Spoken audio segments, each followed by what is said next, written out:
આજે તો આવી ગઈ આપણી નવી ગાડીની number plate. Good morning Gokuldham.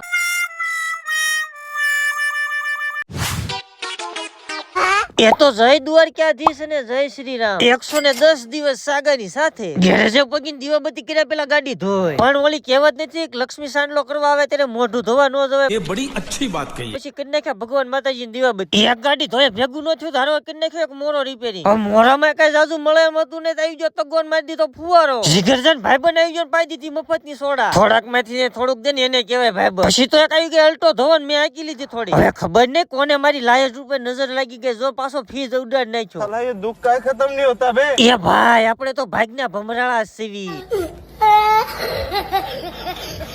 એ કાંઈ વાંધો નહીં ભાઈ, અત્યારે સમય નબળો છે ને પૈસાની મંદી છે એટલે ખર્ચા આવે. ફાઇનલી મોટભાઈની 2 કલાકની મહેનત બાદ લાઈટ આવી ગઈ ને આપણે કઈ નાખ્યો અલ્ટો ધોઈને રેડી. બપોરના 2 વાગે બેહી ગયા જમવાના. આજ તો હતું જમવામાં સીતાફળ ને હારે જલેબી. પછી તો એટલી ભૂખ લાગી હતી ખાવામાં બોલાવી દીધી બાકાજી. છેલ્લે વાળો સીતાફળ નો આવ્યો. સીતાફળ ખાવાને બહુ વાળા સડે કારણ કે નકરા બીબડા જ કાઢવા પડે. પછી તો ખાઈ પીને મસ્ત મજાનો હૂતો તો મને સડ્યું માથું. મેં કીધું હવે પી જશે સા. ચા વિના મને ચેન પડે નહીં. એમ નકરું સા પી ત્યાં હાલતું હોત તો સારું જ હોત ને. મારે માવો ખાવો. એટલે તું માવો ખાસ? મને બહુ ભાવે. અને પછી આવી ગયા 3 નાના ટાબરિયા. ત્રીજા લઈને આવી ગયો હોન્ડા શોરૂમ કારણ કે આપણી નંબર પ્લેટ તો આવી ગઈ છે પણ આપણે નંબર પ્લેટ ની ફ્રેમ નાખવાની બાકી છે.